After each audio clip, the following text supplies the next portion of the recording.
अहिले काम सुरु भइरहेको छ। यो कुराहरू तपाईहरुले गाउँ गाउँ टोल टोलमा पताउनु पर्ने आवश्यकता छ। गाह्रो हुन्छ। 18 वर्ष लाग्यो जाइकालाई ल्याउनलाई। र साथीहरु के भन्नुहुन्छ, जाइकाले खन्यो बनाइदिएन भनेर पनि भन्नुहुन्छ तपाईहरुले। तपाईहरुले भन्नुहुन्छ बनाउनको लागि केही न केही त सुरुमा बिगार्नु पर्ने हुन्छ नि त, तोड्नु पर्ने हुन्छ, पाइप हाल्नु पर्ने हुन्छ, फेरि त्यसमाथि पिच त गर्छ नि उनीहरुले। तपाईहरुको घरको अगाडि पिच भएको छैन होला धेरै साथीहरुको घरको अगाडि।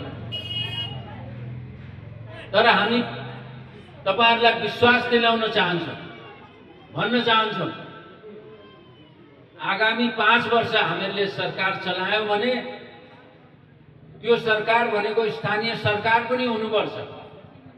ओडामा पनि नेपाली कांग्रेसको नेतृत्व हुनुपर्छ, पालिकामा पनि नेपाली कांग्रेसको नेतृत्व हुनुपर्छ, प्रदेशमा पनि नेपाली कांग्रेसको नेतृत्व हुनुपर्छ र संघमा पनि नेपाली कांग्रेसको नेतृत्व हुनुपर्छ। तब मात्रै हामीहरूले विकास गर्न सक्छौं भन्ने कुरा तपाईहरुको माझमा राख्छु। आदरणीय साथी